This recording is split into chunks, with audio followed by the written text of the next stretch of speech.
Gods and goddesses in training, welcome back to the channel. It is Uncle Makara, all relations. Let's get started today with today's video.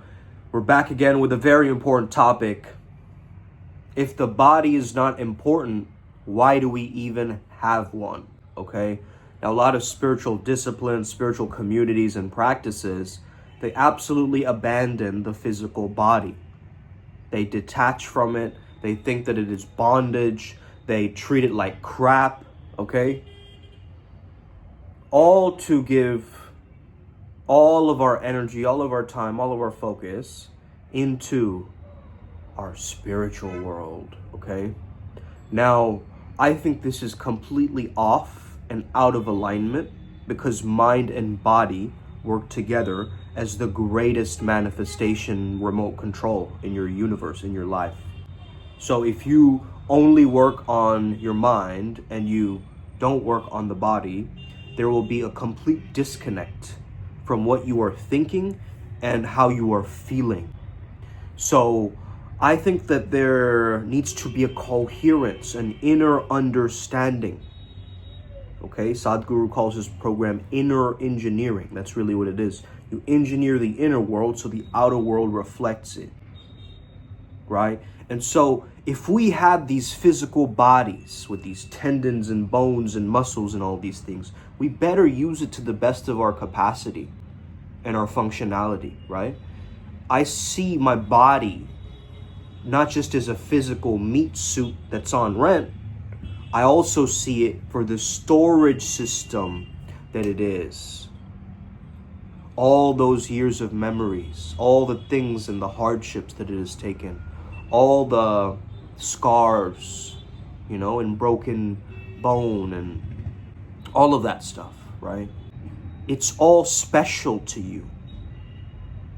Your physical body is actually very special to you because it gets you from point A to point B. That is like having a car, right?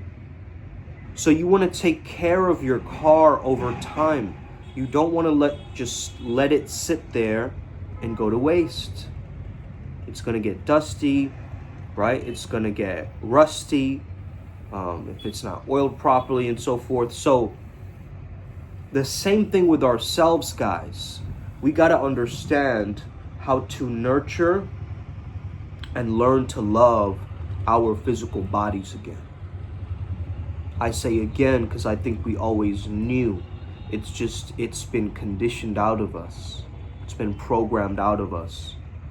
And now a lot of people, I believe, at least this is what the Primal Sutra Nexus is saying, is that everybody has this kind of body dysmorphia where you start looking at yourself as uglier than you actually are.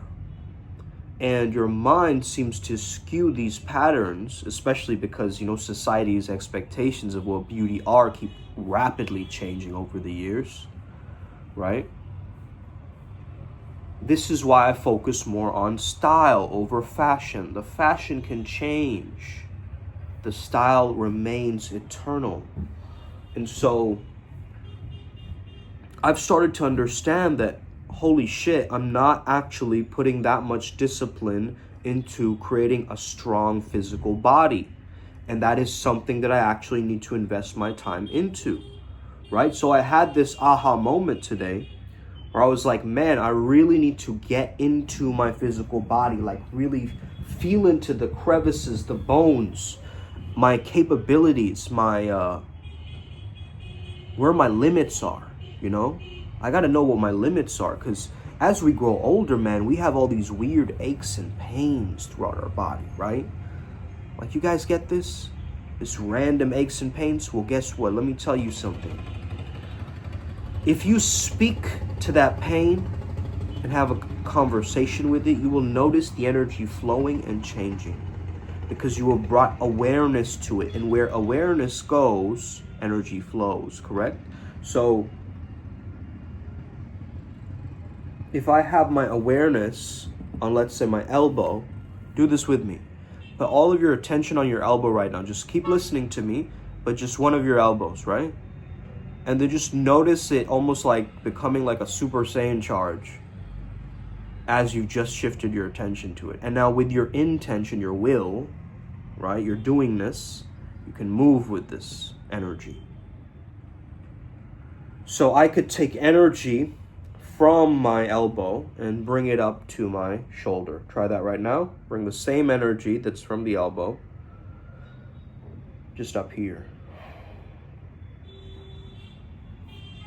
You see, so the metaphysical and physical are always working together. This is why we have meridian points and nadis and all of these different connections between the human anatomy and the spiritual anatomy that's really going on, which we can't really see. It's unseen.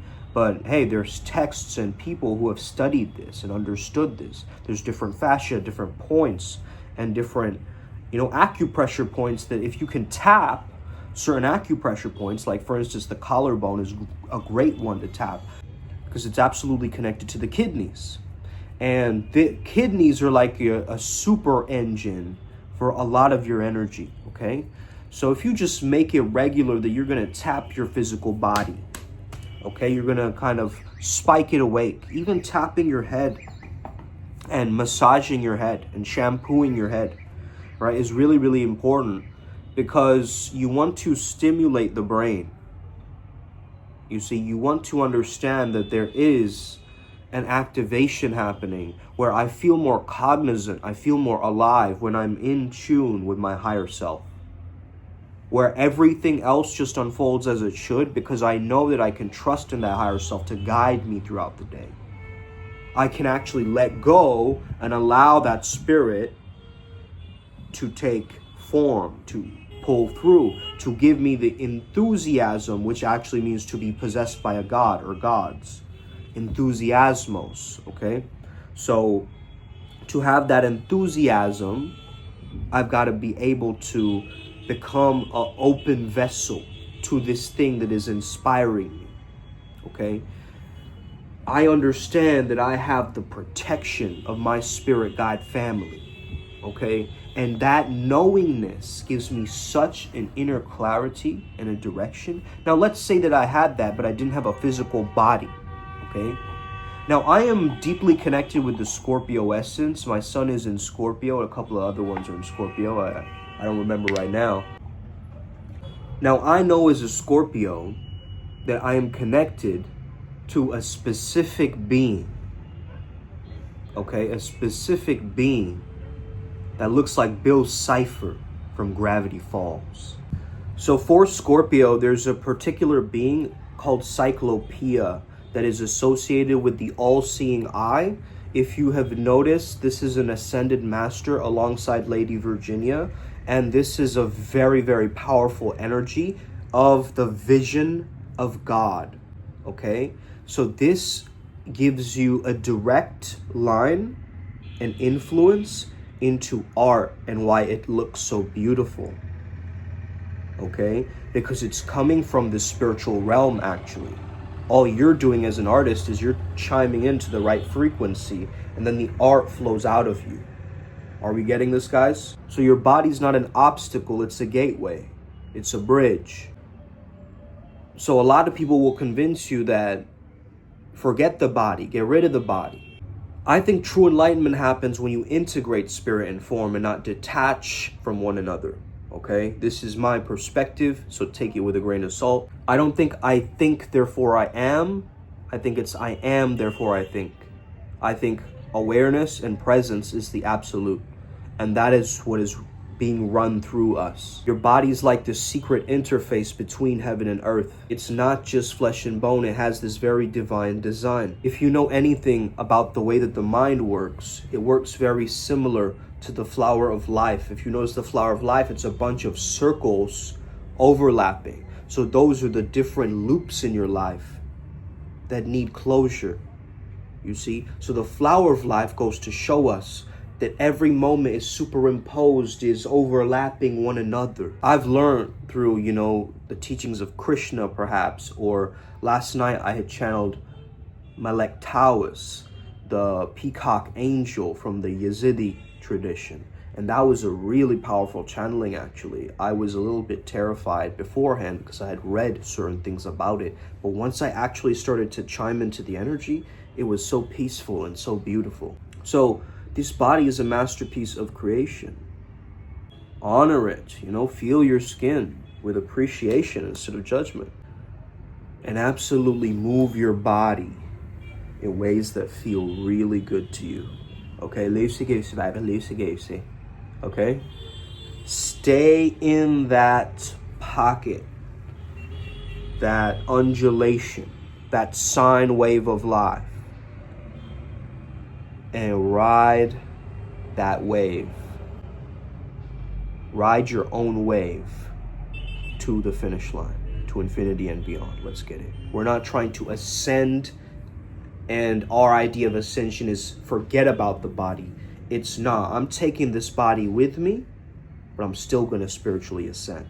So I guess this is kind of what makes Primal Sutra a little bit different to other spiritual path workings, is we understand that we need the body. The body is breath, and your cells are always listening to you.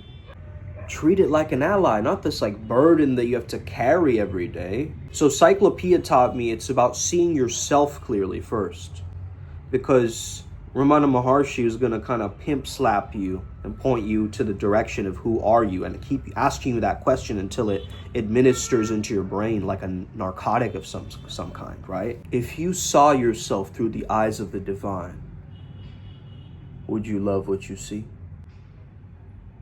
That's a good question. If you saw yourself through the eyes of God, would you love what you see? So I let this become a sacred vessel towards my higher self, because every day I notice my body is going to change. I might get a few wrinkles here and there. Maybe my beard may start turning gray eventually, but it is what it is. The character remains. I am eternal. I am that. I am Soham Shivoham. Let's be bodhisattvas together. Upward Spiral Gang. Yesterday we learned that this is a way out of samsara. Amazing. Let's get it. Upward Spiral Gang. May we never be the same again. May the flow be with you. Let's go.